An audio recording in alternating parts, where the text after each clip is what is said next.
U.S. President Joe Biden tells Quad leaders China is testing us in what was supposed to be closed-door discussions. We'll discuss this and other issues with Philippine Ambassador Babe Romualdez later in the program.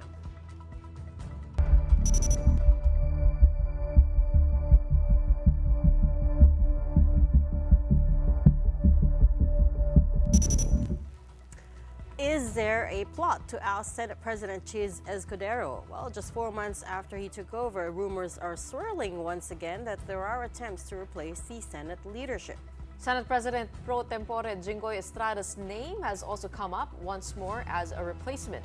Now remember, his name was also being thrown around a few months ago as a supposed replacement to former Senate President Mig Zubiri. Now, one by one, senators have denied the speculation to push out Escudero. But where exactly could these rumors have come from? Mendoz Baños has the big story.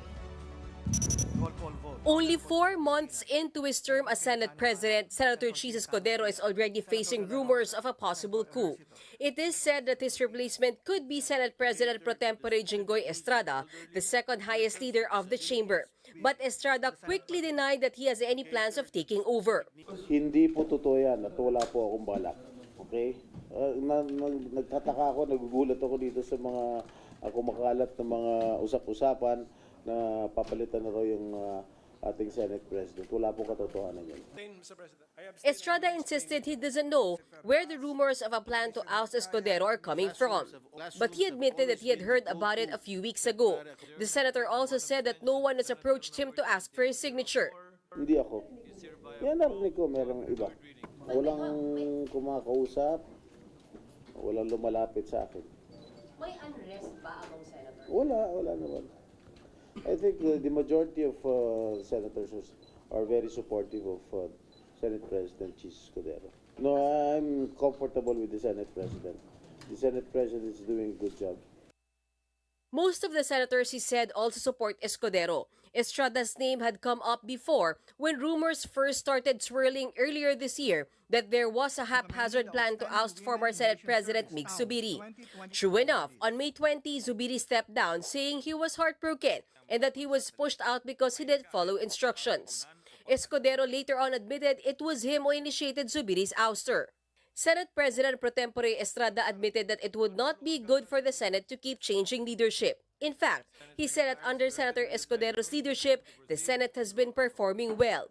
They have passed many bills that align with the administration's legislative agenda before going on break next week.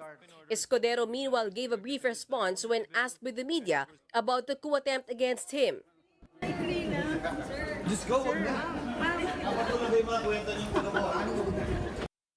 In a separate statement, Escudero laughed off the rumored coup against him. He says, "Why will I comment on mere rumors from unknown sources?" He added that he and other Senate officials will continue to serve as long as the majority wants them to. Senator Loren Legarda's name has also emerged as one of the possible candidates to replace Escudero as Senate President. In response, Legarda said that she had no knowledge of any coup plans and that they are focused on their work in the Senate. Another name mentioned in connection with the alleged ouster of Escudero is Senator Cynthia Villar. She also denied having any involvement in it. Senator Bato de la Rosa, who is part of the majority, was also asked if he knew about the coup plan. Coup attempts against SP Escudero, meron ba, sir? Ginugulo yung buhay namin dito. Kami. Tahimik yung buhay namin dito. So wala, sir? Wala pong walang nagpaikot, treso? Tanungin mo sila kung sinong source yan. For News 5, Mean Los Baños, we are One News. Moving on now, 7 individuals said to be cohorts of Alice Guo in the Pogo Hub in Tarlac have surrendered to authorities after a Pasig court issued warrants for their arrest. Some said they were merely used and made to sign documents. Laila Pangilinan has the details. They are the 7 among the co-accused of dismissed Banban Tarlac Mayor Alice Guo in her qualified human trafficking case. The NBI will be presenting them before the Pasig City Regional Trial Court, which issued their warrants of arrest. Sila ang lumalabas na mga responsible dun sa Hongsheng Incorporators at saka sa Sun Yuan Incorporators. Lahat ito ay mga masasabi natin na bogus corporation ni Alice Guo. 5 of them surrendered to NBI Central Luzon, while the 2 others surrendered to Task Force Bamban. Among them is Jamilyn Santos Cruz, president of the Pogo Hub Zun Yuan Technology in Bamban. She insists her company is not illegal, or at least it wasn't when she was still handling the papers. Ang investment na po ito nung inalok po sa akin ay online gaming. For online gaming, opo. Ngayon po, nung ako po ay pumasok na dito, ito po ay legal because I myself go to PAGCOR and meet the officials of OGLD, Offshore Gaming License Department. So there's no way na sabihin na kami po ay bogus or ako ay bogus. Apart from Santos Cruz, the others who surrendered were Rachel Carrion, Roderick Pujante, Juan Miguel Alpas, Rita Iturralde, Rowena Evangelista, and Thelma Laranan. Some of them claim they were merely used and that they decided to surrender in hopes of clearing their names. Ginamit lang po kami dito po. Pinapirma po kami dito ni Jeremy Santos. Si Jeremy Santos po, asawa niya po si Patty Santos, Chief of Staff ni Mayora Alice Guo. Si Jeremy Santos, kapatid niya po to si Jamilyn Santos. Para malinis po yung pangalan po namin at takot na po kami sa seguridad po namin. Pasensya na po. Ba't po kayo natatakot, sir? May mga bantado ba sa inyo? Alam naman po natin na hindi po bigat, na hindi po biro yung mga taong nasa likod po nito. Baka balikan po kami. Kaya hinihiling po sana namin, sana dito na lang po muna kami po.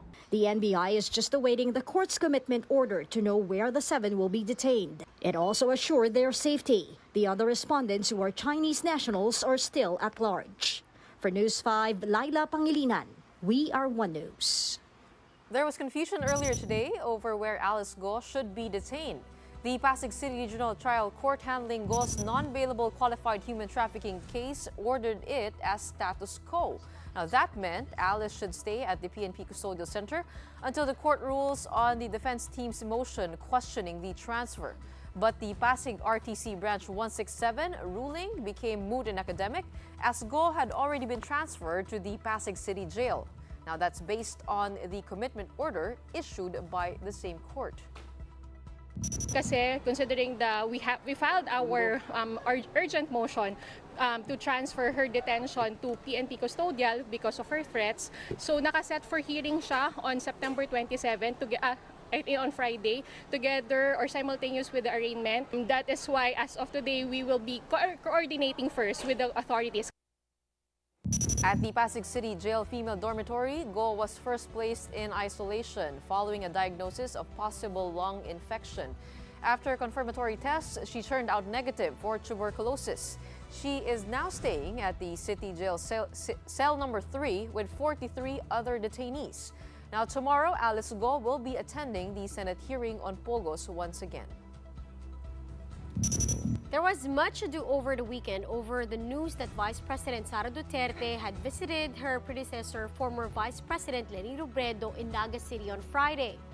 We know that the Duterte camp sprang the surprise visit on Robredo as confirmed by former Robredo spokesman Attorney Barry Gutierrez himself to the big story on Friday night. Now we also know there was a person who brokered the meeting that was said to be a supporter of the Dutertes. But what's not clear at this point is Vice President Duterte's motives for the visit, which has been described by both sides as casual and personal. Robredo herself said that during the Peña Francia Festival, they don't look at political colors. Others who visited her over the weekend includes Senator Bong Revilla Jr. and DILG Secretary Benher Abalos. Still, Attorney Gutierrez, speaking to our sister program Storycon earlier today, said they can't help feeling used since it was clear that there was, quote, intentionality behind VP Duterte's surprise visit. I'm sure intended na exactly mag-generate ng ganitong klaseng buzz, kaya nga hanggang ngayon pinag-uusapan pa rin natin. But as to her specific motives, Baka hindi dapat si Leni Robredo o ako ang tinatanong doon, di ba? Dapat ang tanungin siya. Yung intentionality is purely on the side ni VP Sara Duterte, di ba? Siya ang nag-arrange nung pagpunta, siya ang nagpunta, at na-inform na lang si VP Leni nung papunta na, di ba? So, maging klaro lang tayo doon. But definitely, I mean, I don't think na anybody can deny na intentional yung pagkikita. Dahil after all, hindi naman aksidenteng mapupunta ka bigla sa bahay ng isang tao, di ba? Talagang kailangan mong sadyain yun. As what happened in this case. 3 araw na akong tinatanong tungkol dito. Definitely, feeling ko nagamit kami. Debate online about this over the semantics of that visit, kung kung nalaman ba niya, surprise visit ba yun, gaano katagal ba niyaya. The details matter because did they we don't know clean that the house they even- for her visit? Exactly, because we didn't even know that the two women were talking, right? Let alone one visiting the other at her house. That's a big deal. And So again, the apparently, optics around it is there's they're a intriguing. middleman. There was a middleman, Correct. kababayan ni Who Vice brokered. President Leni, who brokered the Supposedly. visit, who is pro-Duterte raw. Supposedly. Right. Perhaps too a lot to do with timing. Diba? With, VP Sara being kind of in a hot seat. And her then- budget being tackled today. And then the elections Not are, yet. We're not still yet. waiting. We don't know. Well, right, you're correct. It's in plenary right now, but as of airtime, as of this minute, they haven't tackled the OVP budget as yet. It's going to go into. It's going to be a marathon hearing. It's going to go into midnight. And they were probably. also saying that this is being spun now by the quote-unquote DDS vloggers daw, na parang maybe there is some conflict between Senator Risa and former Vice President Lenny Robredo. Maraming mga kwentong Baka maraming ganun. layers Okay. pa. But It's a one thing's developing for sure, story. it definitely created a distraction from Correct. Exactly. what has been going on From with pressing- Vice other President pressing Sara Duterte's political life. That's right. Well, up next, we will speak to Philippine Ambassador to the United States, Jose Manuel Romualdez, on de-escalating tensions in the West Philippine Sea amid Beijing's growing presence in Escoda Shoal. That when the big story returns.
Welcome back. You are watching Big Story here on One News. Well, the good news is that government has dispatched a ship to replace the VRP Teresa Magbanwa at Escoda Shoal in the West Philippine Sea. But the bad news is it's going to take a couple of months at least to refurbish the Magbanwa. Mobile journalist Julie Baiza has the details. It will take 2 to 3 months to repair the Philippine Coast Guard's BRP Teresa Magbanwa, which sustained holes and damage after it was rammed by a Chinese Coast Guard ship in August. From Puerto Princesa City in Palawan, the ship was brought to Danao, Cebu for repairs. It is also where 2 other patrol vessels of the PCG are being fixed following damage they incurred from Chinese vessels in the West Philippine Sea last month. Itong mga shipbuilders natin, napaka-capable nito. In fact, marami na silang ginawang mga barko na ginagamit sa ibang bansa, mga luxury ship. Tiwala tayo na magagampanan nila ng maayos yung pag-repair nitong Teresa Magbanwa. At saka pa yung ibang mga barko nating napinsala doon sa engagement with China sa West Philippine Sea. The PCG clarifies the repairs of BRP Teresa Magbanwa will not cost the government a single centavo. It will be shouldered by the contractor that built the ship. Ang alam ko, under warranty pa siya. Kung tama yung pagkaalam ko, wala pa siyang babayaran. At sasagutin pa ng Mitsubishi, yung company na gumawa sa kanya. The BRP Teresa Magbanwa was deployed to Escoda Shoal in April amid reports of China's reclamation activities in the area. The ship stayed there for 5 months but was forced to leave due to bad weather and limited food and water. Some crew also needed medical attention. According to the National Maritime Council or NMC, a new ship has been deployed to Escoda Shoal to replace BRP Teresa Magbanwa. As we speak right now, yung inalisan ng Teresa Magbanwa ay meron tayong pinadala. Hindi ko nasasabihin kung ito ay isang Coast Guard vessel o ito ay Philippine Navy vessel. But ang pinaka-importante dito, again, agam-agam ng ating mga kababayan, bakit walang kapalit? Meron tayong kapalit. The NMC didn't provide further details as to what ship and if it has already reached the area. So far, they haven't received reports of Chinese vessels harassing the replacement ship. Based on the Philippine Navy's monitoring, there are 65 Chinese Coast Guard vessels, warships, and militia vessels at Escoda Shoal. The NMC says it's open to Senator Francis Tolentino's suggestion to rent or lease ships from other countries to help patrol the West Philippine Sea, given that the Philippine Coast Guard has limited assets that can be deployed to sea for long periods. The Magbanwa is one of the largest in the fleet and was commissioned just in 2022. China is testing us. That is what U.S. President Joe Biden told the leaders of India, Australia, and Japan, the so-called Quad leaders, over the weekend. China continues to behave aggressively, testing us all across the region. And it's true in the South China Sea, the East China Sea, South Asia, and the Taiwan Straits. It's true across the scope of our relationship, including on economic and technology issues. At the same time, we believe intense competition requires intense diplomacy. I spoke with President Xi in April. My national security advisor recently traveled to Beijing for a few weeks ago. And we see this engagement as important for conflict prevention and crisis management amidst our strategic competition. Biden was caught on a hot mic, meaning he didn't realize his mic was still on when he was talking during what was supposed to be a closed-door meeting. He was hosting his farewell summit for the Quad Alliance in his hometown of Wilmington, Delaware. In attendance were Indian Prime Minister Narendra Modi, Australian Prime Minister Anthony Albanese, outgoing Japanese Prime Minister Fumio Kishida. The worry now is that Biden's comments risk undermining the carefully crafted diplomacy by the four countries who all have insisted the Quad grouping was about more than just countering China. In the joint statement after the Quad summit, they expressed serious concerns about the South China Sea but made no direct mention of China. So lots to unpack on the diplomatic front. Let's dive right into it. We're honored to have with us tonight Philippine Ambassador to the United States, Jose Manuel Babe Romualdez. Good evening, Ambassador Romualdez. Thanks so much for making time for us. Hi, good evening. Good morning to me. Thank you. And good morning to you, that's right. Yes. I wonder if we could kick off from the last news item that I just read, the Quad leaders expressing serious concerns over China's coercive and intimidating actions in the South China Sea. Although they didn't make direct mention of China, it wasn't until much later that U.S. President Joe Biden was caught on a hot mic saying that China is testing us all in the region. I wonder if you had any thoughts on that. Well, there's no question about it that China is not only testing Quad, but also even the Philippines. Quite obviously that we're being tested almost every day in our territorial waters. But we are using maximum restraint, and the President's made it clear that we will do what we need to do in supplying especially the Sierra Madre and continue to patrol our own territorial waters without necessarily creating any conflict. However, as our Secretary of Defense said, we will continue and we will not stop because as far as we're concerned, we're doing what is right, which is what is rightfully ours.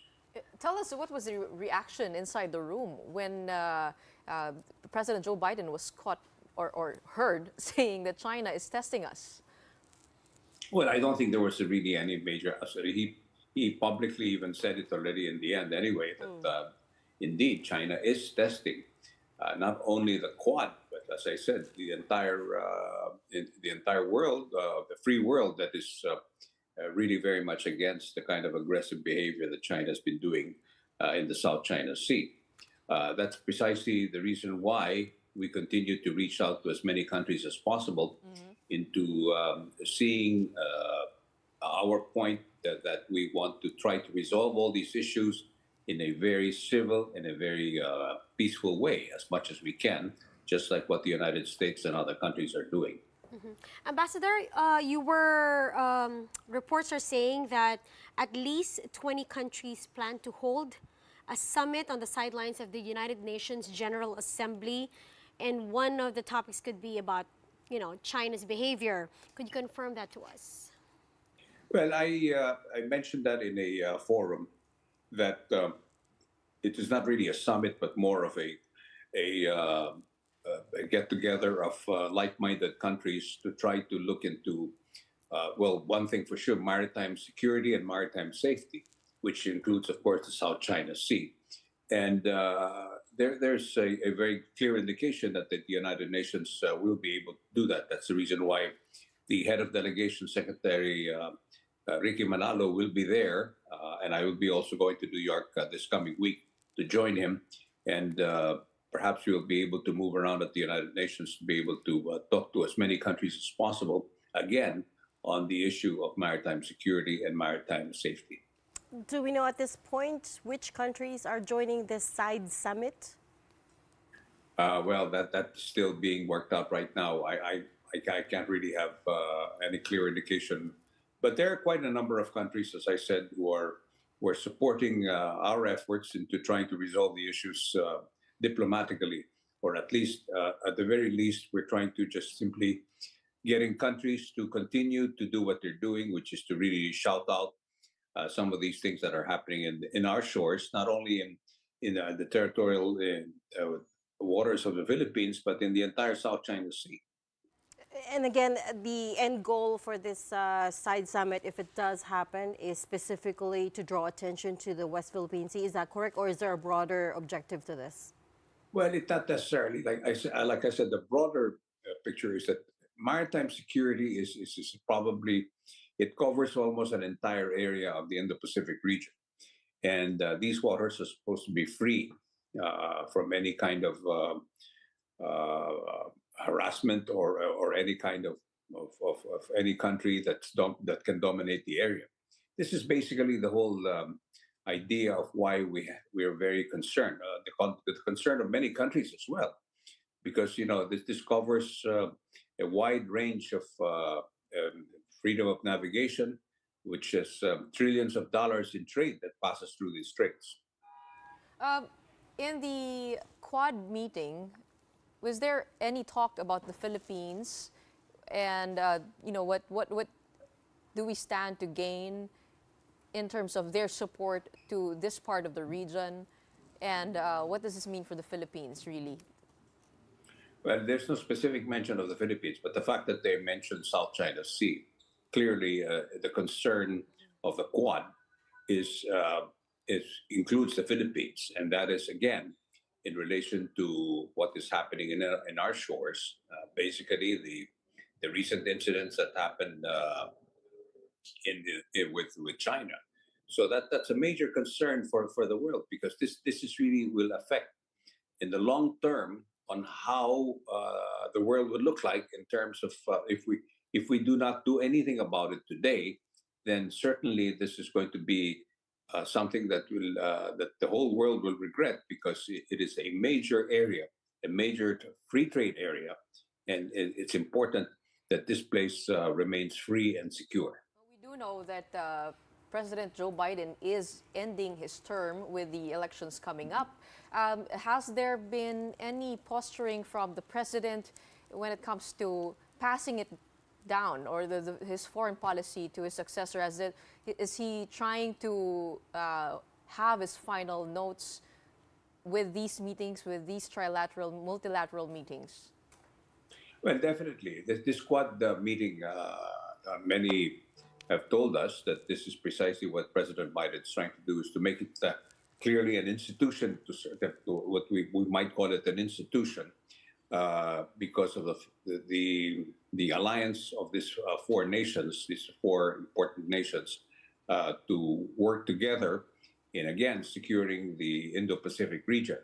So I think the purpose for this whole of thing is just, for one thing, I think President Biden is basically saying goodbye to the leaders who, like him, will probably be not in office anymore next year.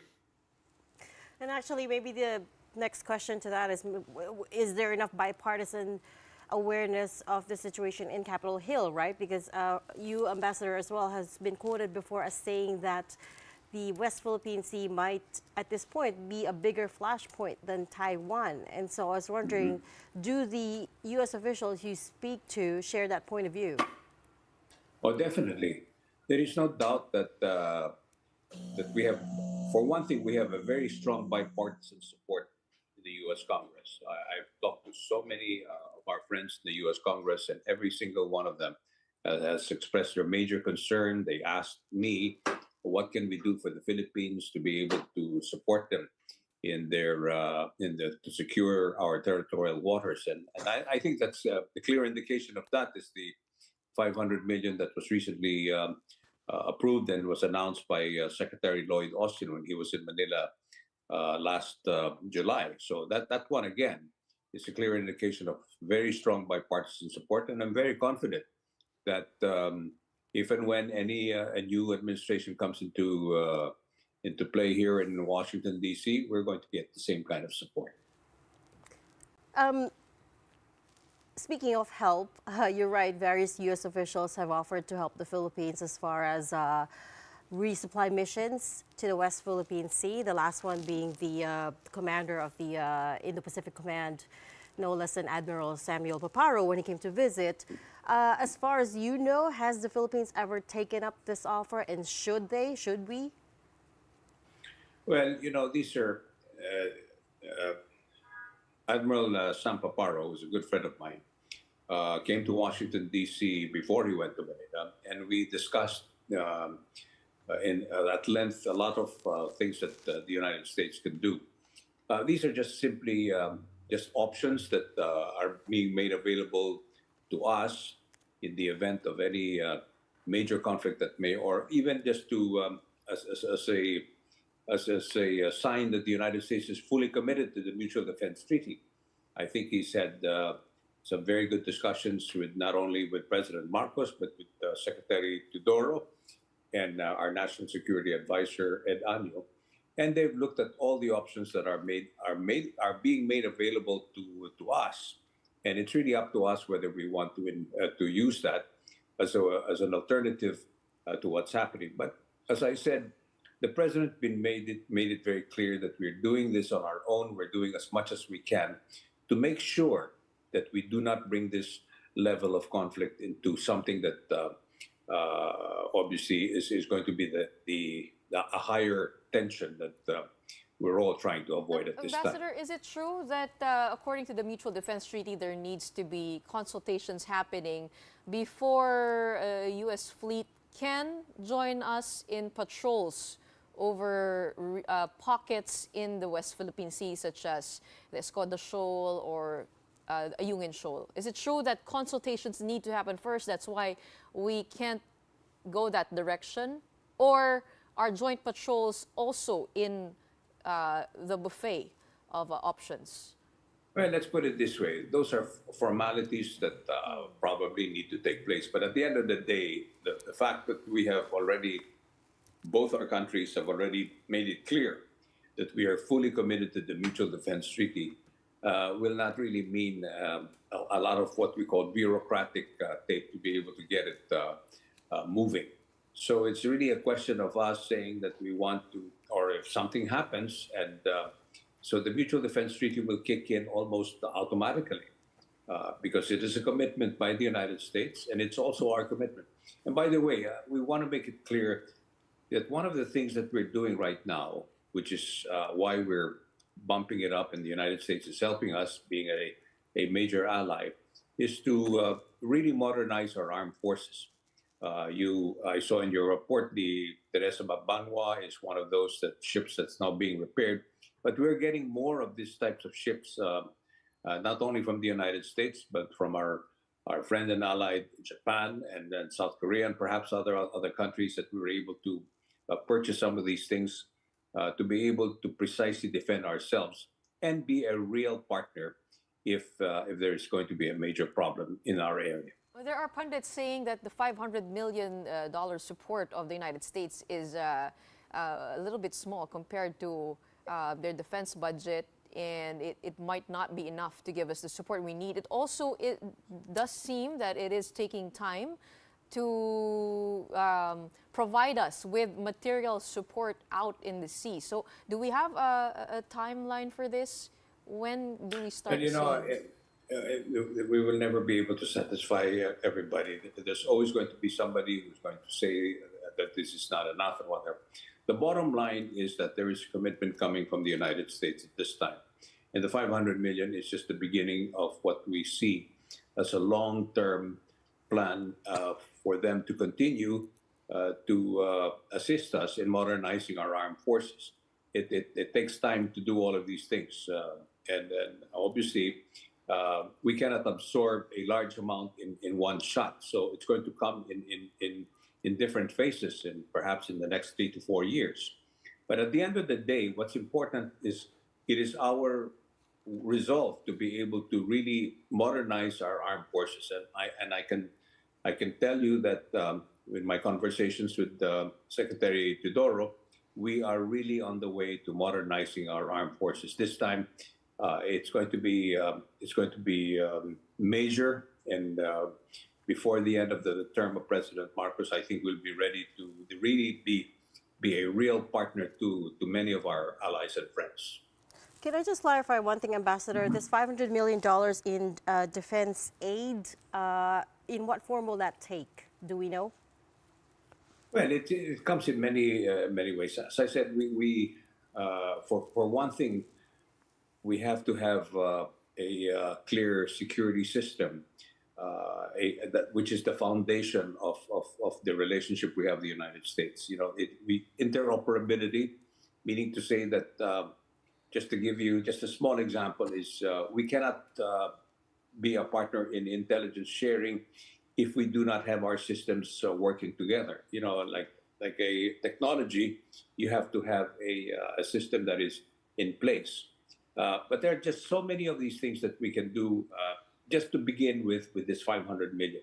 And there is a commitment to bring this up to a level that I think is going to be very substantial. I've spoken to many of our friends here in the U.S. Senate. Senator Haggerty is one of those that is pushing hard for a $500 million yearly assistance to modernize our armed forces. So it's going to take time, as I said. But at the end of the day, we are going to be ready and able in about 3 to 4 years from now. Right. So it could be technology, it could be military assets, not necessarily all in cash, right? Yes, it's a whole mixture of technology, major assets that we use for our armed forces, our Air Force, our Coast Guard, our Navy, and our Marines and Army. Ambassador, the U.S. presidential elections is happening very soon. You think this commitment from the United States would continue? As you said, it would take time, regardless of whoever wins?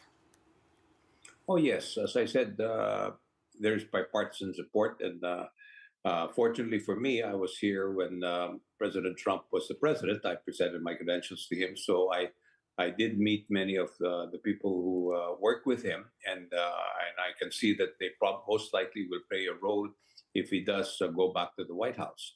So that I think will give me an indication that we will get the kind of support that we've had since I've been here in Washington, D.C. And obviously, the current administration of President Biden, there is also a clear indication that those that are working in his administration will most likely, most of them, may join the administration of Vice President Harris if she becomes the President of the United States.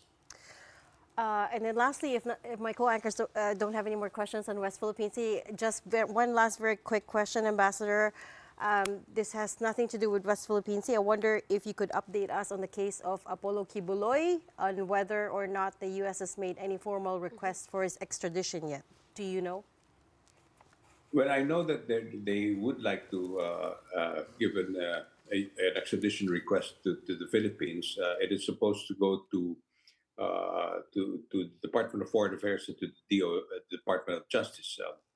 But however, I think the president's already made it clear that he would like to have Apollo Kibuloy face the charges first in the Philippines before we entertain any kind of extradition request. The United States, of course, is well aware of that. And since they are a friendly ally of the Philippines, they will obviously not only respect our laws, but also respect whatever it is that we would like to do as far as the cases are concerned. But not to say that this extradition request it will definitely not go away. I think he has to face quite a number of cases here in the United States. And as I've said on many occasions, human trafficking and sex trafficking is a major international crime that many countries all over the world have totally been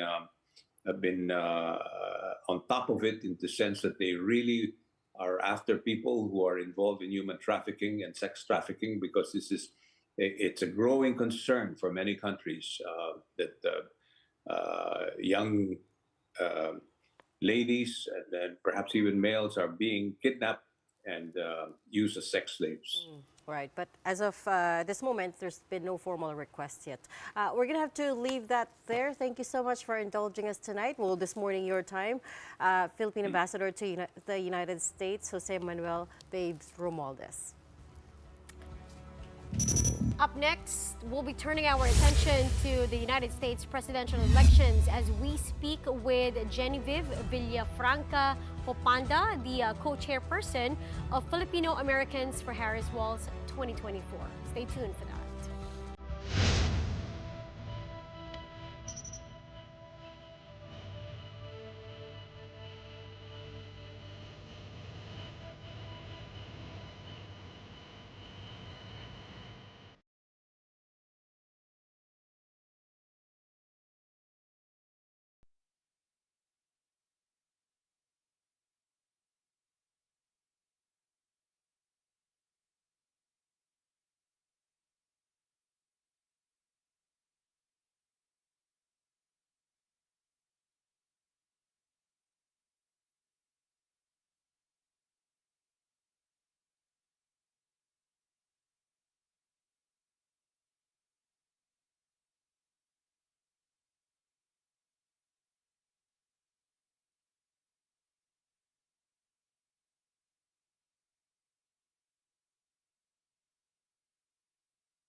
Welcome back. You're still watching The Big Story here on One News.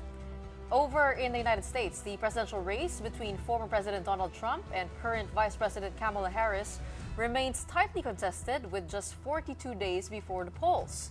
Based off the most recent poll by the New York Times and Siena College, Trump may have gained the upper hand in some states. Surveys conducted between September 17 to 21 showed Trump gained a lead in Arizona and remains ahead in Georgia, two states he lost to President Joe Biden in 2020. Harris, though, is only slightly behind Trump in North Carolina, a state that has not voted for a Democrat since 2008. Arizona, Georgia, and North Carolina are among 7 battleground states where both the Trump and Harris campaigns have focused their efforts on. The U.S. Vice President has performed relatively well in key Midwestern states, especially Pennsylvania, which is crucial for her chances. However, Arizona, which Biden won by just over 10,400 votes in 2020, is proving to be a challenge for the Harris campaign, with Trump now leading 50% to 45%. Much is at stake for the Philippines too, as the U.S. elects a new leader in just a few months. Let's hash this out further. We have with us in the studio tonight Genevieve Villafranca Jopanda. She's the co-chairperson of Filipino Americans for Harris Walls 2024. She's also a government and international affairs consultant. Good evening, Genevieve. Thanks for being with us tonight. Thank you so much for having me today. 42 days, wow. Right. First of all, what is Filipinos for Harris Walls? Talk us through it. Sure, Filipino Americans for Harris Walls is a grassroots organization.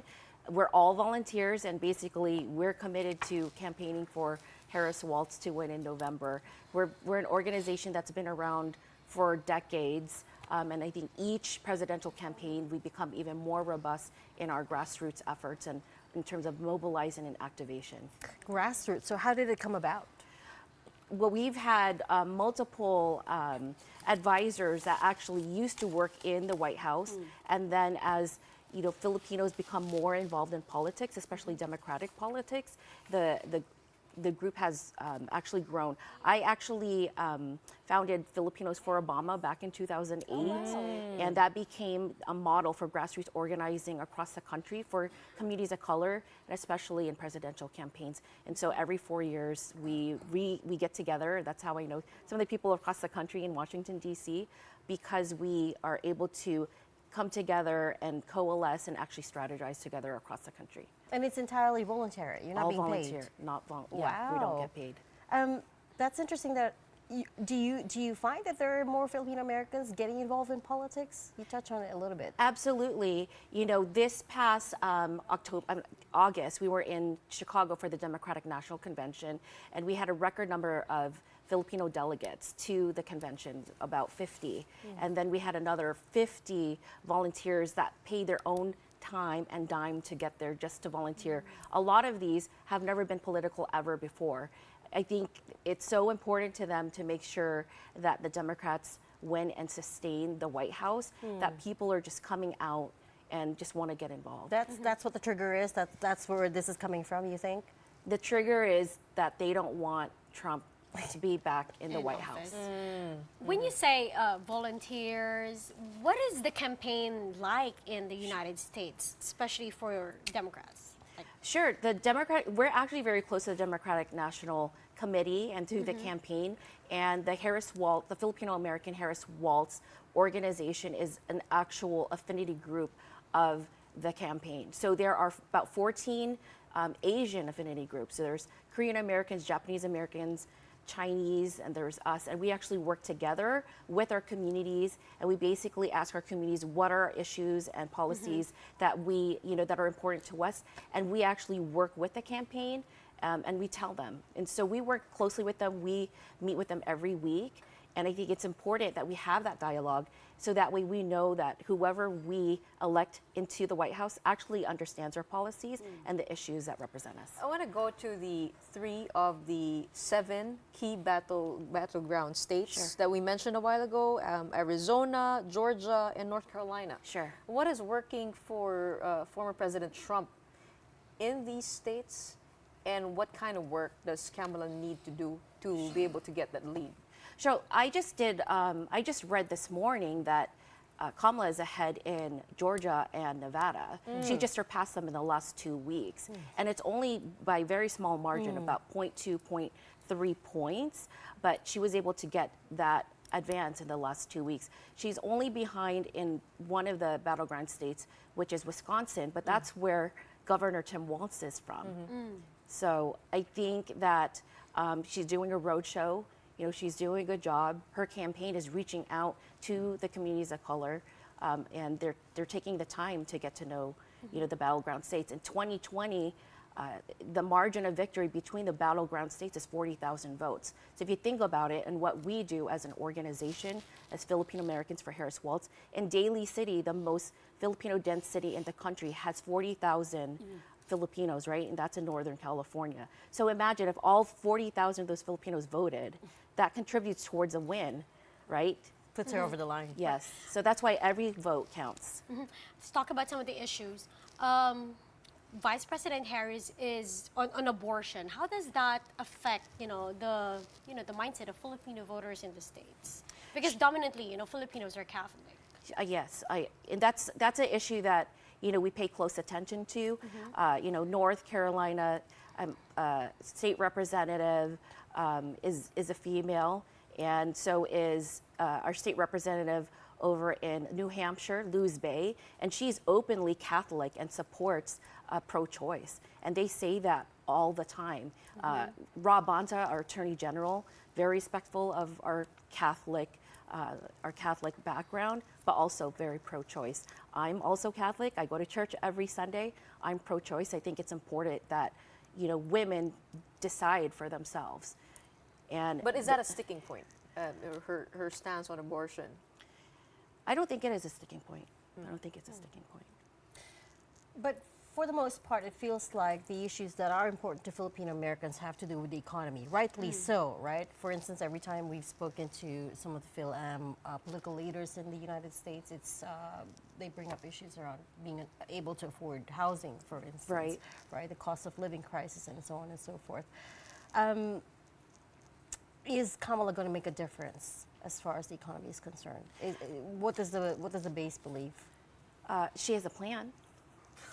to lift up the middle class, yes. She has a plan. Yeah. She, in her last debate, she mentioned that she will, she's committed to investing in entrepreneurs and new businesses. Right. When you invest and put an influx of time and investment in these businesses, that expands their business and that actually expands job opportunities, right?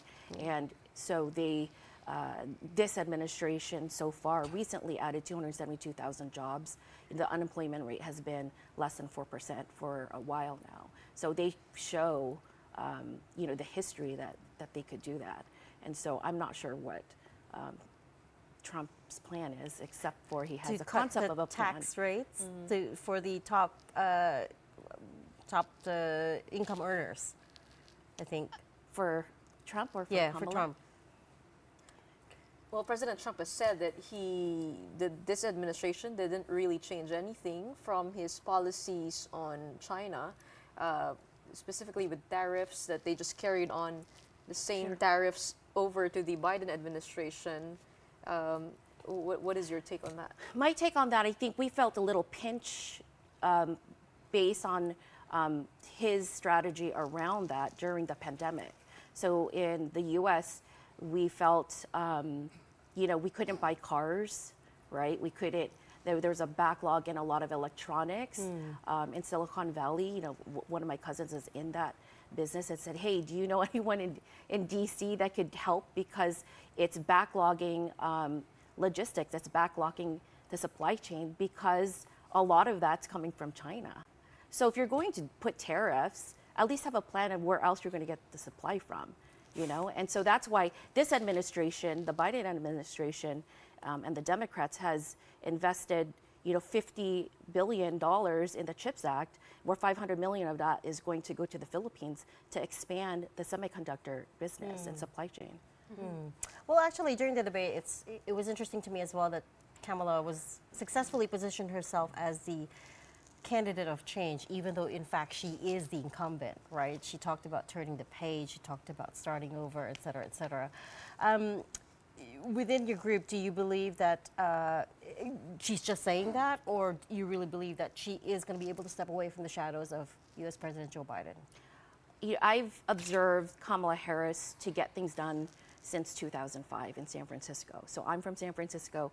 Her district attorney platform when she was running was triggered by the death of Claire Joyce Tamponco, a Filipina, who was murdered by her batterer. She was murdered in front of her two children. And so that triggered Kamala Harris to basically change the system in terms of how domestic violence cases were treated. And so I've seen her do that. I've seen her fight, big corporations when she was AG. And what she's done, with Biden her accomplishments, their accomplishments together, I think she'll be able to take the best practices. But obviously, she's her own person, her own platform to move forward. I think that Trump has taken us backwards. Where do you think Kamala will face the greatest challenge in terms of being able to resonate? I mean, she is female, she is multiracial. Sure. Put that side by side with Trump, who is white, sure, male, very American. Where do you think will she have a difficult time with? Well, I think we should focus on the fact that she probably knows who she's not going to get the support from, right? Which are those that are big ride or die supporters of Trump. Where she has gained a lot of support of are Republicans that don't support him and don't feel that that he represents their values. And so she's gained, I think recently, 111 Republican leaders' support. There's even, if you go to her website, KamalaHarris.com, she has Republicans for Harris. We at Filipino Americans for Harris Walz are approached by Filipino Republicans wanting to support us and to join us. So there are many Republican organizations and individuals that are walking away from Trump because he no longer represents the Republican Party that they used to believe in. What about the undecided on the Democratic side? Is she getting through to them, you believe? I believe so, yes. I mean, if she's getting across to Republicans, I think she's getting across to independents. There's going to be 8 million new voters since 2020 to now, and those are Gen Zs. And a recent report shows that about 83% of them are looking to support her. Genevieve, it's 42 days before the elections. There's reports that this ticket, Harris and Walz, are kind of like staying away from TV interviews, print. Is that a strategy? Is that even true? I'm not sure if that's a strategy or if it's true that they're avoiding it. I haven't heard that. What I have seen is that they're hitting the ground running and they're all over the country, including their surrogates are very busy, which makes us as grassroots organizations very busy as well. And they lean on us to say, hey, which event should we show up to, inviting us to events, and being part of the campaign, to actually be part of a campaign where Filipinos are at the table and we're able to share what's important to us, I think is telling of an organization that we hope to be in the White House. They've always celebrated Filipino American History Month in October, and they've always, they've always supported the Congressional Gold Medal for Filipinos, and so I think it's talking about Filipinos. We actually interviewed some of them here on the show about one from the Republican Party, one from the Democrat Party, and there was concern over Kamala's policies on immigration, that she might be a little bit too lenient on possible illegal immigrants coming into the United States, and that would be unfair for Filipinos who have fought their way through the legal system to get everything according to law. I believe there's been some issue there that has also been an ace used by Trump against her about how she would treat these illegal immigrants, that it's not a crime, that we're supposed to be a little bit more humane. Sure. I know that Kamala Harris has supported the DREAM Act and DACA, which is basically finding a path forward for children, undocumented children who came here, to no fault of their own. But she's a former, district attorney, so I doubt that she would just open the borders. And I understand that she's also supported to have a lot more border control. Some of what you hear, these policies that you hear the Republicans saying that Harris has not, done a good job or hasn't approved or haven't signed into law. If you take a look at the voting record, who shut those down? If it lost in the Congress or in Senate, it's probably because it was shut down by Republicans. And so you have to take a look at, the background in terms of, why those bills or their efforts have been shot down or have not been successful because they've been shot down by the opposition. We're being told to wrap up, but just how excited are you at the prospect of the first female U.S. president. Well, I never thought I'd live to see this time. Well, we've supported other candidates who are also Potentially. female. Correct, but we're super excited. I think because she's also from California, represents represents democratic policies, and we're just super excited. I'm leaving here on Thursday to go back to California. I'll be in Detroit. I'll be in Las Vegas and Phoenix to knock on doors for her. So again, all volunteer, our own time and dime. That's how much we believe in her. Before we wrap up, I'm just very, very curious because there have been 2 attempts on the life of Donald Trump. Sure. I wonder if that changed things around for him. I mean, what is the sentiment? Did he, I don't want to put it that way, but Sure. did that affect his voting population? For Donald Trump? For Donald Trump. I'm not sure. We don't, to be honest, for us as a grassroots organization, we're not using that as a distraction. We're really just focusing on the positive things that the Democratic Party have done, the positive things that Kamala Harris and Tim Walz represent. I do see a lot of trolls or I don't know, social media posts that have been magnified on Sure. X. Yes. Is that a problem also in the U.S. elections? I don't think it's a problem. I think, I think more people are more aware about fake news. I think that the best thing to do is make sure that your information is coming from a reliable source and not just from a blog or someone who might be paid to be posting that. But I think a lot of people struggle with that. But 42 days to go. I know Yes. you've got a lot to do, so we're going to Yes. have to leave that there. Thank you so much for joining us tonight. Genevieve Villafranca Jopanda, the co-chairperson of Filipino Americans for Harris Wolves 2024. Well, that's the show for us tonight. Thank you for joining us. We are One News, all sides, all the time. Thanks for tuning in. Have a good night.